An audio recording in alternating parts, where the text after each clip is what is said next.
Assalamualaikum warahmatullahi wabarakatuh. Saya dari kelas A D3 Manajemen Logistik dan Transportasi dari kelompok 6 yang beranggotakan 3 orang, yaitu yang pertama saya sendiri Kintani Ananda Harin, yang kedua ada Muhammad Hilmi Afan, yang ketiga ada Merlista Nur Intaniani. Saya di sini perwakilan dari kelompok 6 ingin menjelaskan materi tentang lingkungan internal dan lingkungan eksternal organisasi bisnis.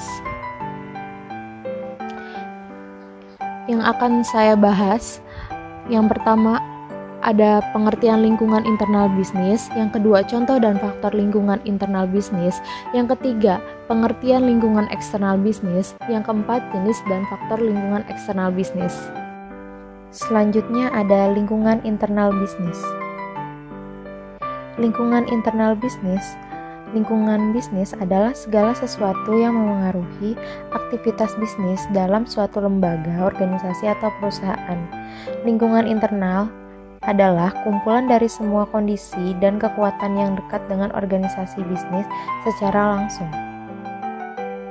Lingkungan internal bisnis adalah berbagai hal atau pihak yang terkait langsung dengan kegiatan sehari-hari organisasi dan memengaruhi langsung terhadap setiap program, kebijakan, hingga denyut nadinya organisasi. Selanjutnya yang akan saya bahas ada faktor lingkungan internal bisnis. Yang pertama ada man. Man sebagai manusia yang menggunakan tenaga dan kemampuannya untuk mendapatkan balasan berupa pendapatan, baik berupa uang ataupun bentuk lainnya kepada perusahaan. Selanjutnya ada money. Money sebagai modal merupakan dana yang diperlukan untuk membiayai operasi bisnis. Selanjutnya ada material. Material sebagai mengacu pada bahan baku yang digunakan dalam proses produksi. Selanjutnya ada mesin. Mesin sebagai peralatan dan perlengkapan merupakan komponen pendukung yang membantu proses peningkatan nilai guna atau produksi demi terciptanya suatu output secara efektif dan efisien. Yang terakhir ada metode. Metode mengacu pada kemampuan entrepreneurship yang dikembangkan oleh pengelola perusahaan dalam menjalankan aktivitas operasional perusahaan. Selanjutnya yang akan saya bahas ada faktor lingkungan internal bisnis. Yang pertama yang akan saya bahas adalah strength. Strength atau kekuatan adalah situasi atau kondisi yang merupakan kekuatan yang dimiliki oleh perusahaan atau organisasi yang bisa memberikan pengaruh positif pada saat ini ataupun di masa yang akan datang. Contoh analisa. Yang pertama ada kelebihan apa yang dimiliki oleh perusahaan atau organisasi kita. Yang kedua, apa yang menyebabkan perusahaan kita mendapatkan penjualan? Yang ketiga, apa yang membuat perusahaan atau organisasi kita lebih baik dari perusahaan atau organisasi lainnya? Selanjutnya, ada weakness. Weakness atau kelemahan adalah situasi atau kondisi yang merupakan kelemahan yang dimiliki oleh perusahaan atau organisasi yang bisa memberikan pengaruh negatif pada saat ini ataupun di masa yang akan datang.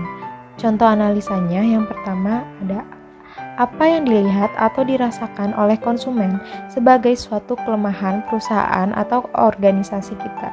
Yang kedua, apa yang dilakukan oleh pesaing sehingga mereka dapat lebih baik dari perusahaan atau organisasi kita. Selanjutnya ada lingkungan eksternal bisnis. Lingkungan eksternal bisnis adalah faktor-faktor luar yang memengaruhi kinerja organisasi, pengambilan keputusan, dan strategi semua bisnis. Selanjutnya yang akan saya bahas ada sudut pandang mikro. Yang pertama ada pelanggan. Pelanggan sebagai masyarakat umum yang berpotensi untuk mengkonsumsi output atau barang dan jasa yang dihasilkan oleh perusahaan, organisasi bisnis. Selanjutnya pemasok. Pemasok sebagai pihak yang menyediakan faktor-faktor produksi atau pasokan yang dibutuhkan perusahaan untuk memproduksi produk atau jasanya. Selanjutnya ada perantara. Perantara sebagai suatu pihak yang berperan sebagai penyalur dari hasil produksi agar sampai kepada para pelanggan. Selanjutnya ada pesaing. Pesaing sebagai organisasi tertentu yang menawarkan barang dan jasa yang sama atau serupa kepada customer atau prospek yang sama. Kreditor sebagai kelompok kepentingan tertentu yang mempengaruhi kegiatan organisasi dalam hal keuangan atau finansial. Yang terakhir ada pemerintah sebagai badan atau perwakilan yang membuat peraturan perekonomian dalam tingkat lokal, daerah atau pusat. Selanjutnya ada sudut pandang makro. Yang pertama ada lingkungan perekonomian, yaitu terbagi menjadi 3. Yang pertama ada pertumbuhan ekonomi, kedua stabilitas ekonomi, yang ketiga pengelolaan ekonomi. Yang kedua ada lingkungan teknologi dan informasi. Teknologi adalah semua atribut yang digunakan perusahaan untuk aktivitas mereka. Contoh jenis dari teknologi yang berkaitan dengan bisnis antara lain teknologi produk atau jasa dan teknologi proses bisnis. Yang ketiga ada lingkungan hukum dan politik. Lingkungan politik, hukum mencerminkan hubungan antara bisnis dan pemerintah, biasanya dalam bentuk regulasi pemerintah. Yang keempat ada lingkungan sosial dan budaya.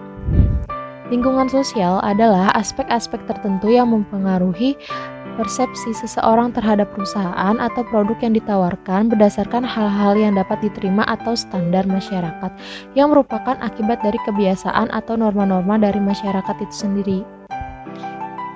Yang kelima ada lingkungan global, merupakan kondisi internasional yang juga menjadi salah satu faktor utama yang mempengaruhi bisnis dikarenakan perusahaan besar maupun kecil yang ada di dalam negeri semakin ditantang dengan meningkatnya jumlah pesaing sebagai dampak dari adanya pasar global yang merupakan bagian dari lingkungan eksternal.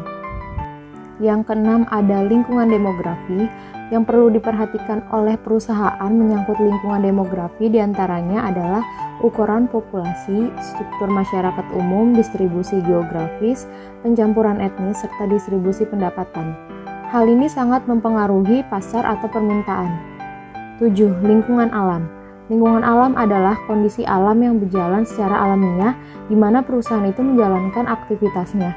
Contohnya, iklim, cuaca, topografi, dan kondisi geografis wilayah maupun sumber-sumber daya alam yang tersedia di suatu negara atau wilayah.